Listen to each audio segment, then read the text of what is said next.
द्वापर युग।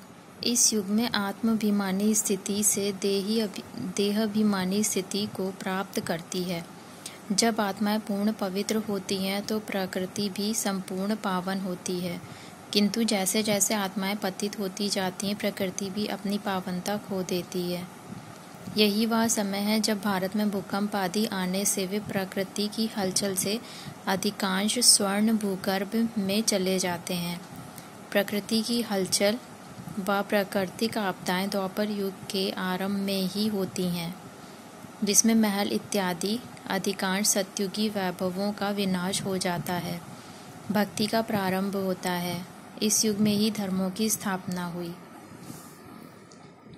कलयुग एवं संगम युग।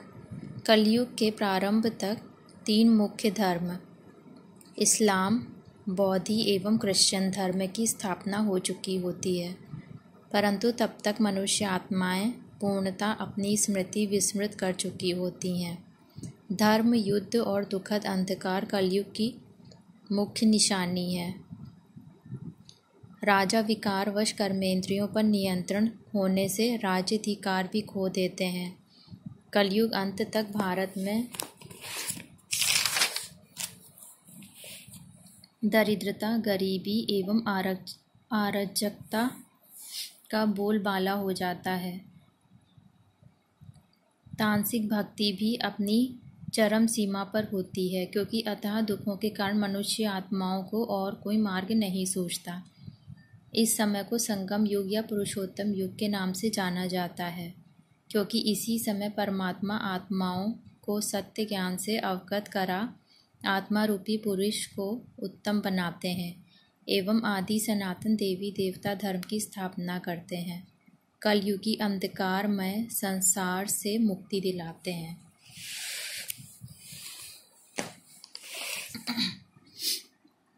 संगम युग। संगम युग पर विश्व नाटक का सूत्रधार परमात्मा स्वयं मुख्य एक्टर बन जाता है। वह बड़ी शांति के साथ विश्व के एक स्थान और भारत में अवतरित होकर सत्य ज्ञान देते हैं। आत्मा परमात्मा सृष्टि चक्र, स्वर्ग का राज्य, भाग्य एवं मुक्ति, जीवन मुक्ति का मार्ग बताते हैं, जो जीवन को पावन बनाता है। आत्माओं के ज्ञान चक्षु मुरली के ज्ञान एवं ज्ञान रत्नों के मनन चिंतन द्वारा खुल जाते हैं। परमात्मा द्वारा दिए सत्य ज्ञान से हम आत्माएं स्वयं की संपूर्ण जीवन यात्रा पावन से पतित, सतो प्रधान से तमो प्रधान आदि भली भांति समझ सकते हैं। हम बच्चों को यहाँ सत्य ज्ञान निराकार परमात्मा साकार प्रजापिता ब्रह्मा तन के द्वारा देते हैं। ब्रह्मा बाबा शिव बाबा के रथ हैं और उनके तन द्वारा शिव बाबा नई सृष्टि की स्थापना करते हैं। इसलिए बाद में हिंदू शास्त्रों में ब्रह्मा को सृष्टि का रचयिता कहा गया। बाबा की 108 श्रीमत मुरली का महत्व। मुरलियाँ शिव बाबा के सत्य वचन ब्रह्मा मुख के माध्यम से साकार रूप से 1951 से 1969 तक उच्चारे गए महावाक्य हैं, इसलिए इनको साकार मुरली कहा जाता है। ये अनमोल शिक्षाएं सालों साल से संरक्षित किए गए हैं एवं प्रतिदिन सभी 9000 ब्रह्मा कुमारी सेवा केंद्रों में वितरित किए जाते हैं, जिन्हें दैनिक मुरली क्लास में सेवा केंद्र संचालिका बहन द्वारा अन्य भाई बहनों के लिए पढ़ा जाता है। मुरली प्रतिदिन उनके बुद्धि के भोजन समान है। इस पाठ्यक्रम द्वारा सभी ईश्वरीय पुरुषार्थियों को सही ढंग से सोचने, जीवन यापन एवं सेवा करने की प्रेरणा मिलती है। साकार मुरली। 5000 साल के कल्प के अंत समय स्वयं परमात्मा आकर एक साधारण वृद्ध शरीर में प्रवेश कर सभी मनुष्य आत्माओं प्रति सत्य ज्ञान सुनाते हैं। जिसमें प्रवेश करते हैं उसका नाम प्रजापिता ब्रह्मा रखते हैं। 1936 से जनवरी 1969 तक उस साकार शरीर द्वारा ज्ञान मुरली सुनाई गई, जिसे ही साकार मुरली कहा जाता है। उसमें भी 1963 से 1969 तक की मुरली रिकॉर्डेड है। और आज तक भी वही मुरलियाँ रोज़ पढ़ी और रिवाइज की जाती हैं। अव्यक्त मुरली।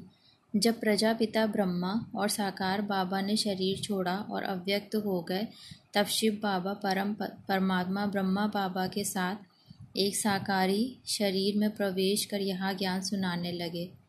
निराकार शिव बाबा और आकारी ब्रह्मा मिलकर अव्यक्त बाप दादा कहे जाते हैं। यह अव्यक्त पाठ 1969 से चला था। अव्यक्त मुरली 1969 से 2015 तक के ईश्वरीय मधुर महावाक्य दादी गुलजार के तन द्वारा उच्चारे गए। पुरानी अव्यक्त वाणियाँ मानव संसार, प्रकृति व समुचे विश्व के सत्य ज्ञान का अनमोल भंडार है। मुरली का महत्व। हजारों ब्राह्मण अपनी दिनचर्या मुरली पढ़ या सुनकर प्रारंभ करते हैं, ताकि वह अपने पारिवारिक संबंधों को श्रीमत के अनुसार आसानी से व्यवस्थित रख सकें। अधिकांश ब्रह्मा कुमार और कुमारियां केवल सेवा केंद्रों में नहीं, अपितु अपने घरों में रहते हैं, और इसे ही प्रवृत्ति मार्ग कहा जाता है। प्रवृत्ति में रहते संयमित जीवन जीना ही श्रीमत है। जब हम पवित्रता और ब्रह्मचर्य को अपने जीवन में अपना लेते हैं, तब हम ईश्वरीय विद्यार्थी बनते हैं एवं स्वानुभूति और परम पिता परमात्मा शिव बाबा की याद के साथ एक नया जीवन आरंभ करते हैं। परमात्मा हमसे मुरली के माध्यम से ही बात करते हैं, इसलिए मुरली ही हमारी सच्ची मार्गदर्शक है।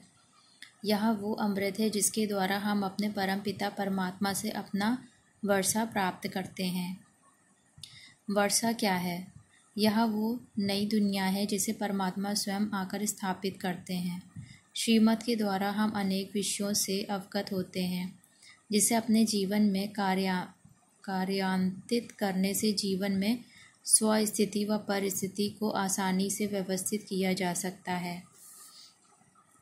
सार में, मुरली हमारे कर्मों का मार्गदर्शक है। मुरली पढ़ने व इसके गहन चिंतन से हमें अपने कर्मों की गुणवत्ता का पता चलता है। कर्म सिद्धांत एवं जीवन। कर्म सिद्धांत एवं जीवन। जीवन पूर्व निर्धारित नहीं है, जैसा कि हम में से कई सोचते हैं, बल्कि अपने जीवन को अपने कर्मों के द्वारा संवारने या बिगाड़ने वाले हम आत्मा स्वयं हैं। कर्मेंद्रियों द्वारा किसी भी प्रकार के किए गए कार्य को, यहाँ तक कि जो हम सोचते हैं वह भी सूक्ष्म कर्म ही है। जैसे हमारे विचार होंगे वैसे ही कर्म भी होंगे। कर्म को क्रिया व प्रतिक्रिया के रूप में समझा जा सकता है। मैं यहाँ क्यों हूँ? मैंने इस परिवार में जन्म क्यों लिया? एक रूपवान तो दूसरा कुरूप क्यों है? क्यों किसी को जीवन में सभी प्रकार की सफलता मिल जाती है? क्यों कोई एक इतना समृद्ध होता है जबकि किसी के पास एक समय के लिए भोजन भी नहीं? क्यों उसने मेरे साथ ऐसा किया? क्यों मैं और क्यों वो? क्या सभी का जीवन परमात्मा तय करता है? नहीं। इन प्रकार के प्रश्नों का केवल एक ही अनादि सत्य है, कर्म सिद्धांत। वह ये कि कोई भी अपने कर्म के परिणाम से बच नहीं सकता। अपने श्रेष्ठ अथवा निम्न कर्म के आधार पर ही प्रत्येक वर्तमान जन्म या भविष्य जन्म में सुख दुख भोगता है। जीवन अनंत है। हम आत्माएं निरंतर इस यात्रा में हैं एवं वर्तमान कर्म के आधार पर भी एवं वर्तमान कर्म के आधार पर ही भविष्य जन्म लेते हैं। कर्म फल से कोई भी नहीं बच सकता। कर्म सिद्धांत अनुलग्नीय है, इसका उल्लंघन नहीं किया जा सकता। इसलिए प्रत्येक आत्मा को सचेतन अवस्था में ही कार्य करना चाहिए। इसके लिए श्रेष्ठ व निम्न कर्म के सत्य ज्ञान की आवश्यकता होती है। श्रेष्ठ कर्म वह कर्म जो पवित्र नियत से किया जाए, जिससे सर्वप्रथम स्वयं लाभान्वित हो और अन्य भी लाभान्वित हों, और जो विश्व में शांति सुख प्रेम फैला सके एवं जिससे परमात्मा भी प्रसन्न हो, वह निश्चित ही श्रेष्ठ कर्म होगा। निम्न कर्म। यदि कोई देह अभिमान 5 विकार के प्रभाव में कार्य करता है एवं जो स्वयं और दूसरों को दुख दे या कोई वातावरण को अशुद्ध कर दे तो वह कार्य आत्मा की प्रकृति के विरुद्ध होता है और इसे ही विकर्म कहा जाता है। कहानी का नैतिक अर्थ, मुझ आत्मा को श्रेष्ठ कर्म स्वयं के हेतु करना है। जैसा कर्म मैं आत्मा करूँगा वैसा ही फल मुझे प्राप्त होगा। नैतिक रूप से श्रेष्ठ व निम्न की व्याख्या में तो बहुत स्थान की आवश्यकता होगी, किंतु एक वाक्य में यह कहा जा सकता है कि यदि कोई व्यक्ति घृणा, क्रोध, असत्यता, लोभ अथवा काम के प्रभाव में देह अभिमान वश करता है तो वह निम्न कोटि या नकारात्मक होते हैं। इस प्रकार के कर्म समाज में असंगति, संघर्ष, तनाव व दुख उत्पन्न करते हैं। इसी प्रकार यदि कोई व्यक्ति शांति, संतुलन एवं स्थिर मन को धारण कर प्रेम, न्याय,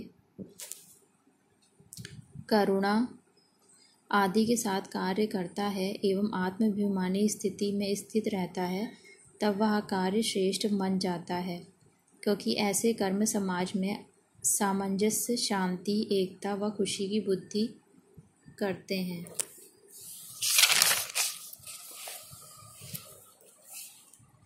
संकल्प एवं कर्म। प्रत्येक कर्म संकल्प के आधार पर होता है। मनुष्य के पास सबसे शक्तिशाली साधन है संकल्प शक्ति। संकल्प ही हमारी चेतना का निर्माण करते हैं एवं वृत्ति को प्रभावित करते हैं। हमें यह समझना आवश्यक है कि संकल्प कितने महत्वपूर्ण हैं। इस संसार की हर एक मानव रचना संकल्प शक्ति के द्वारा ही निर्मित है। संकल्प ही हमारे संसार की रचना करते हैं। संकल्पों की गुणवत्ता बढ़ती है ज्ञान से। हर एक मनुष्य अपने ज्ञान अनुसार ही संकल्प की रचना करता है। ज्ञान विवेक को जागृत करता है। ज्ञानहीन व्यक्ति संकल्प भी अज्ञानता में उत्पन्न करता है। संकल्पों की गुणवत्ता ही कर्मों की गुणवत्ता निर्धारित करता है। तथानुसार कर्म हम पर अपना अच्छा व बुरा प्रभाव डालते हैं या फिर हमारी सोच को प्रभावित करता है। इसलिए सत्य ज्ञान के आधार पर शुद्ध संकल्प ही हमारे शांत व संतुष्ट जीवन का आधार है। राजयोग मेडिटेशन हमें संकल्पों को श्रेष्ठ बनाने एवं श्रेष्ठ कर्म करने में सहायक होते हैं। यह हमें विपरीत एवं हलचल वाली परिस्थितियों में भी अचल अडोल रखता है। आत्मा के 7 मौलिक गुण। सार, मुझ आत्मा में परमात्मा समान 7 गुण विद्यमान होते हैं। पवित्रता, शांति, प्रेम, सुख, आनंद, शक्ति व ज्ञान। आइए जानते हैं इन गुणों को और इन गुणों को अपने जीवन में धारण करते हैं। पहला है पवित्रता। पवित्रता आत्मा का पहला गुण भी है और सुख शांति की जननी भी है। पवित्रता का अर्थ केवल ब्रह्मचर्य नहीं है, क्योंकि ब्रह्मचर्य सिर्फ शरीर से संबंधित है, किंतु पवित्रता का वास्तविक अर्थ है मन, वचन, कर्म से पवित्र रहना, जिसे संपूर्ण पवित्रता कहते हैं। हम अधिकतर पवित्रता को शारीरिक रूप से आंकते हैं, लेकिन आत्मा को पवित्र तब कहेंगे जब उसके संकल्प भी पवित्र हों। संकल्प में पवित्रता अर्थात सभी को आत्मा रूपी भाईजान सुख देना, दुख ना देना। ब्रह्मचर्य और पवित्र जीवन। ब्रह्मा कुमारी ईश्वरीय विश्वविद्यालय में से संपर्क में आने वाले मनुष्यों को यह प्रश्न रहता ही है कि पवित्रता जो यहाँ का मुख्य विषय है उसका यथार्थ अर्थ क्या है। क्यों सिर्फ शरीर से ब्रह्मचर्य में रहना है।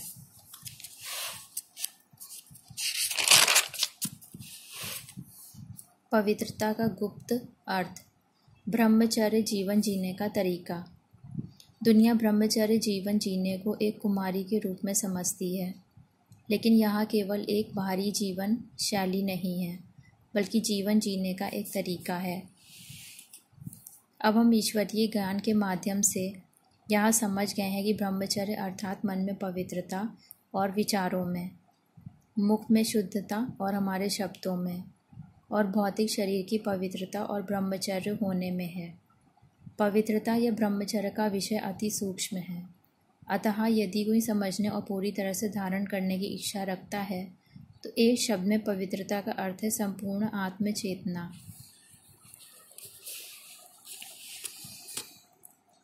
ब्रह्मचर्य व्रत का पालन और काम विकार पर विजय। ब्रह्मचर्य का आध्यात्मिक, वैज्ञानिक, मनोवैज्ञानिक और सामाजिक दृष्टि से महत्व। हम काम, क्रोध और लोभ को नरक का द्वार मानते हैं, परंतु नरक के द्वार से मुख मोड़कर ब्रह्मचर्य मार्ग से स्वर्ग के द्वार में प्रवेश करने के पुरुषार्थ से पीछे हट जाते हैं। इन विकारों पर विजय प्राप्त करने से हमें हथेली पर स्वर्ग का स्वराज्य मिल सकता है। वैज्ञानिक, मनोवैज्ञानिक, ऐतिहासिक, आर्थिक, सामाजिक और नैतिक पहलुओं से ब्रह्मचर्य पर विचार। आज की सामाजिक स्थिति में ब्रह्मचर्य का महत्व। धार्मिक इतिहास के पन्ने पलटने से पता चलता है कि द्वापर युग के आरंभ से लेकर अब तक ब्रह्मचर्य का प्रायः व्यक्तिगत साधना के अंग के रूप में ही अपनाया जाता रहा है, अथवा इसे यम नियमों के अंतर्गत आत्मशुद्धि के लिए एक नियम के रूप में ही लिया जाता रहा है। साधु, सन्यासी, भिक्षु और पादरी मुक्ति को लक्ष्य मानकर तथा बाल बच्चों इत्यादि को बंधन जानकर घर बार के साथ साथ स्त्री का भी संन्यास करते हुए ब्रह्मचर्य का पालन करते रहे हैं। भारत में धर्म प्रेमी लोग इसका संबंध शारीरिक आयु से जोड़कर तथा इसे शास्त्रज्ञ मानकर इसे शारीरिक जीवन के पहले 25 वर्षों में विद्या अध्ययनार्थ या फिर 50 वर्ष की आयु के बाद मुक्ति का प्राप्त्यार्थ भी इसका पालन करते रहे हैं।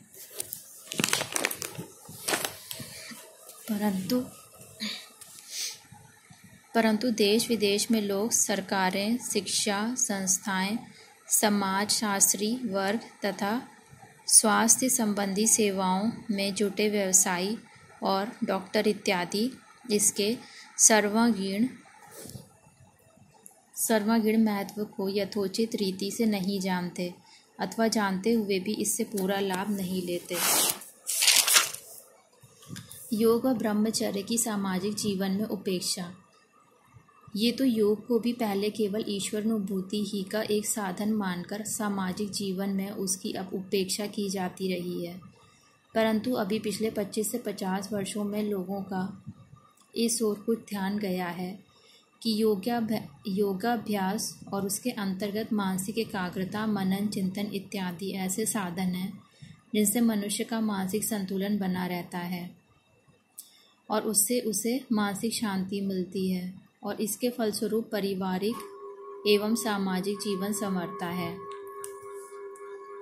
जैसा कि गीता में कहा गया है, काम से मनुष्य में क्रोध पैदा होता है और क्रोध से ही मनुष्य की बुद्धि भ्रमित हो जाती है। यदि इस दृष्टिकोण से देखा जाए तो आज समाज में जो हिंसात्मक आंदोलन है या उग्रतावादियों द्वारा तोड़फोड़ है, उसका मूल कारण भी मनुष्य में ब्रह्मचर्य के पालन का अभाव है। व्यक्तिगत जीवन में लाभ। पहला, शारीरिक। इसमें यहाँ समझाया जा सकता है कि ब्रह्मचर्य हमारे स्वास्थ्य के लिए कितना लाभदायक है। ब्रह्मचर्य का पालन करने वाले व्यक्ति का शरीर कई प्रकार के रोगों से बचे रहने में सक्षम होता है। ब्रह्मचर्य से मनुष्य की शारीरिक शक्ति, कार्य क्षमता तथा कार्योत्साह भी बढ़ता है और उसके फलस्वरूप उसमें आशावादिता, प्रसन्नता, सहिष्णुता, धैर्य इत्यादि सद्गुण पनपते हैं। आज मनुष्य ब्रह्मचर्य के इस महत्व को पूरी तरह से न जानने के कारण तेजोभंग होता रहता है और स्खलन के कारण उसका शरीर रोगों का घर बना रहता है। ईश्वर दर्शन की बजाय वह डॉक्टर दर्शन ही करता रहता है और अमृत पान की बजाय दवा पान में ही लगा रहता है। शारीरिक शक्ति को नष्ट करके वह बुढ़ापे का आवाहन करता है और कमज़ोरी अनुभव करने के कारण विटामिन, पौष्टिक पदार्थ या शराब कबाब की ओर भागता है। शक्ति के खजाने को गंवाकर फिर उसे भरने के लिए खर्च करता है और उस बढ़े हुए खर्च को पूरा करने में लगा रहता है। सेकंड है मानसिक। ब्रह्मचर्य का पालन करने से मनुष्य के संकल्प में दृढ़ता आती है, उनका मनोबल और विल पावर बढ़ता है और उसके स्वभाव में एकाग्रता आती है। फिर है बौद्धिक। इसके अंतर्गत यह बताया जा सकता है कि ब्रह्मचर्य ही बुद्धि का प्रकाश है। न केवल इससे बौद्धिक योग्यताओं का विकास होता है, बल्कि इससे बुद्धि सात्विक भी होती है। नैतिक। ब्रह्मचर्य नैतिक जीवन की तो नींव ही है। इस द्वारा दृष्टि वृत्ति के शुद्ध होने से तथा इंद्रियों के एक बड़े आकर्षण को जीतने से मनुष्य अन्य आकर्षणों तथा प्रलोभनों को भी पार कर नैतिकता के शिखर पर पहुंचने में सफल होता है। इस द्वारा दृष्टि वृत्ति के शुद्ध होने से तथा इंद्रियों के एक बड़े आकर्षण को जीतने से मनुष्य अन्य आकर्षणों तथा प्रलोभनों को भी पार कर नैतिकता के शिखर पर पहुंचने में सफल होता है। आध्यात्मिक।